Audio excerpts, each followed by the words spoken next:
What is going on, everyone, and welcome back to another Black Desert video. So today we're going to be talking about the new gathering treasure item, the Star of Nostos. I think that's how it's pronounced.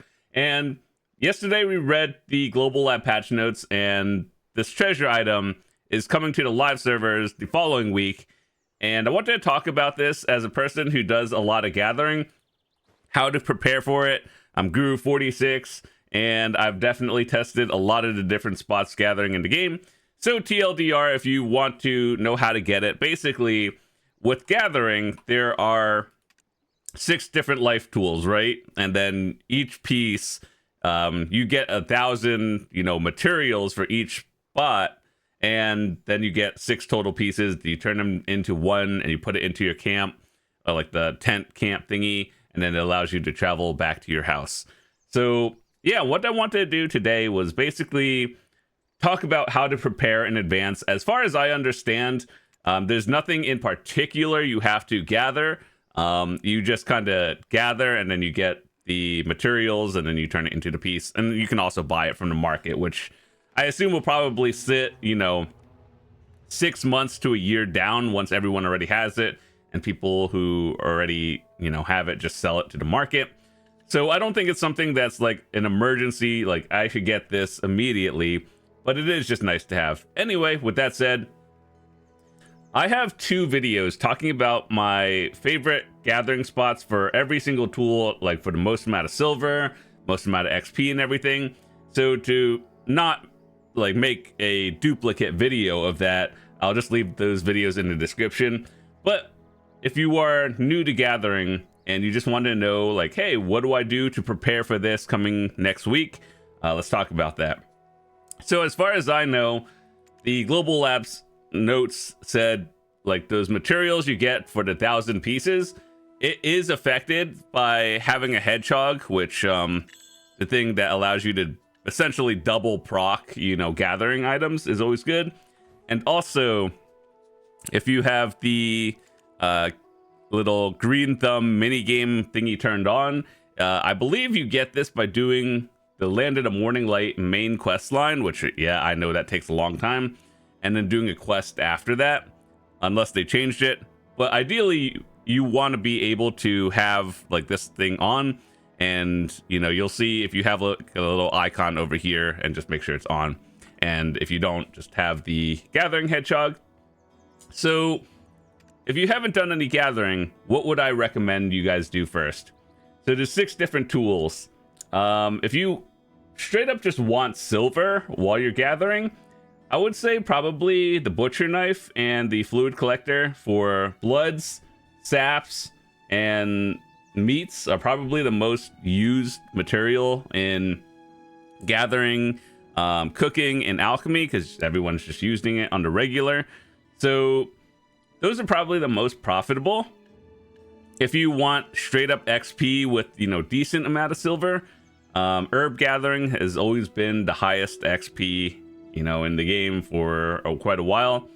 And people who like self-crafting things and, things that aren't as common, like, for example, making your own horse gear, or if you need timbers and stuff for making a boat, chances are you're going to have to self-gather stuff with a tanning knife and the lumbering axe, simply because a lot of people, it's profitable, but it's kind of annoying to do. So it's one of those things where you either have an order on the market for a really long time, or you just go do a couple hours and gather the materials yourself. The pickaxe is one of those things where if you do a lot of cooking and alchemy, it helps you sustain the cooking and alchemy tools and like all those cooking stations and whatnot.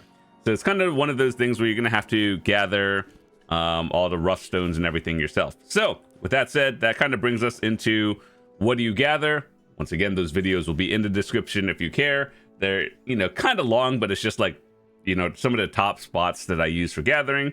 So assuming you don't have any of the tools, what would I recommend? If you get them to Tet, it doesn't even have to be pen. Obviously, more mastery is better, but at Tet is a good starting point, and I would probably recommend doing that.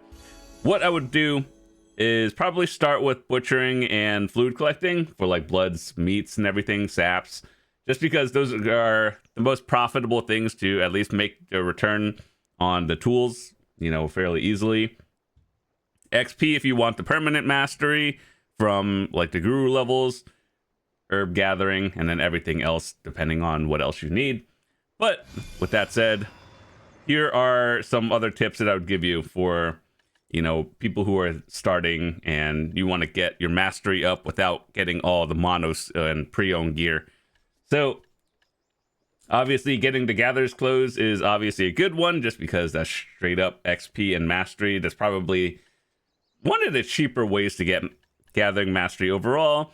The Khan's Heart with the life one, or any other life stone is good to go.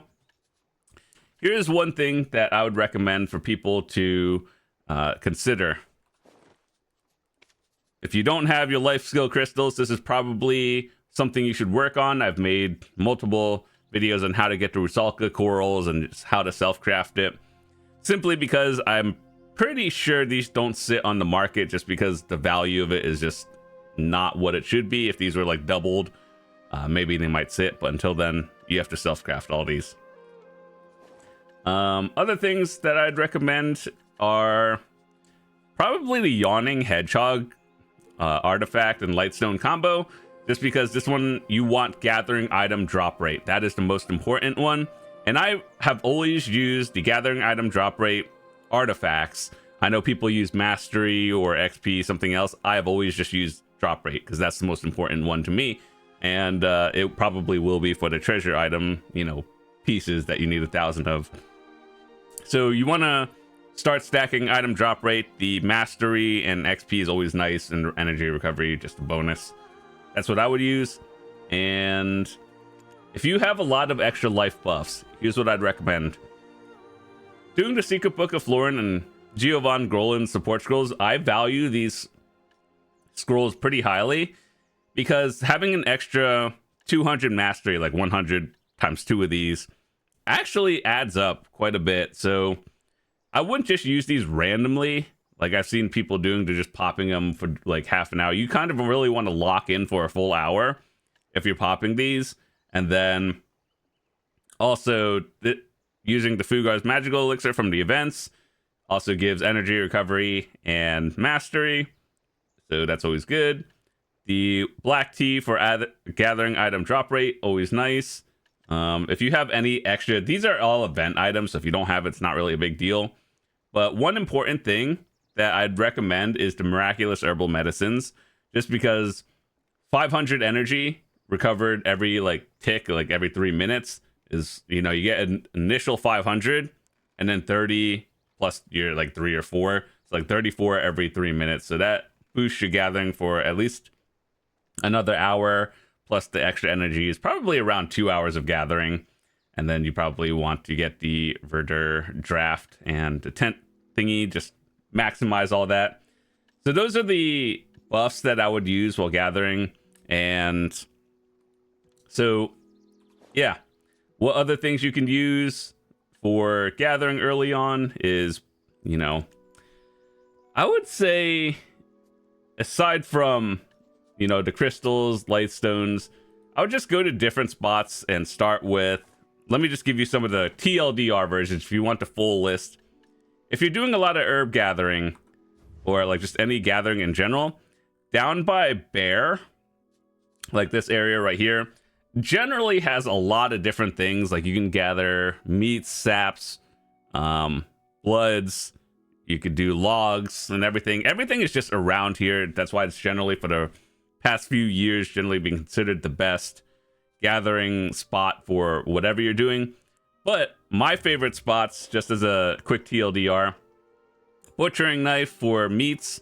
It really just depends what you're going for in particular. But around Balanos has a lot of good meat spots for fox meat, wolf meat, and everything. If you're going into more advanced level stuff, what I would go down into is the sheer ruins to get scorpion meat and everything. But that's all listed in the video. Fluid collecting for saps really just depends on what kind of sap you need, but anywhere with trees, generally down here is always good. Bear always, basically anything with trees is wherever you see a high density of them. Generally, that's a good spot to go.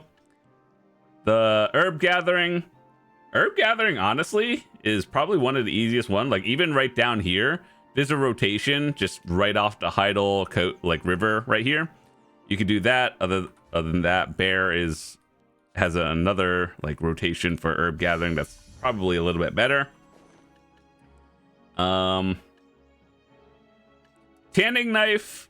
This is for like leather and everything. So down in Madaya, there's a lot of rhinos somewhere down here. I forgot where it is, but it's in the video. And then also down in Valencia, if you're going for like various like lion meat and everything, hides, generally down here by the Encado Inner Coast, or like down by the like desert beach area, if you will. So that's pretty good. And then the last one for mining is, unless they come out with some new gathering spots in the future, Pilgrim's Haven will forever be the best spot for mining because it's just the high density and everyone needs rough stones. So yeah, start collecting your materials early on and it should be good to go. But yeah, that's just a TLDR. If you want a more detailed one, my other video talks about that. So even if you don't have pen tools, if you get them at like try to tet, that's always good. If you have never done it before, I would recommend going down here and then doing the Olvia Academy, just getting all the tools to get you started early on. And then the blue one until you can upgrade into Monos, and then that's probably good enough realistically. And then obviously more mastery is better. And the highlights I would recommend are, once again, Hedgehog, because it has a chance of double procking. So like, let's say you gather, like you chop a tree and you would normally get 2 logs. You have a chance to get 2 plus 2 logs, and then that's just literally double value. So it is kind of pay to win, but it is worth getting. Aside from that, you know, next most important thing, your artifact and lightstone combo. Gathering item drop rate is extremely important. So if you have this already, but let's say you have this on the mastery artifact, it's time to swap them over. So that's one thing I would recommend. And your goal is to get the 1,000 pieces for the material coming next week. So that's the most important thing. And then if you have a guild that does con, make sure to do that 3 times a week. And then let me show you where that might be. This thingy right here, the cons art. If you don't want to spend like 10 billion silver, run this with your guild 3 times. Takes 3 weeks, and then it's free in a way. So aside from that, like if you just had like a sharp or a resplendent stone, what you are looking for is the gathering item drop rate on each of these pieces. That is the most important thing. But if you can get mastery on top of all of this, like you can see right here, that's even better. So that's all I wanted to talk about. Gathering item drop rate. I'll leave some videos in the description so you can see all the spots that I go to for XP and silver. And thanks so much for watching. If you're new to the channel, hit that subscribe button. When it comes out to the live servers, we'll definitely be testing it even further. But as far as I understand, there's nothing in particular you have to gather. You just have to gather, and then you get it over time. So anyway, that's all. See you guys later. Peace.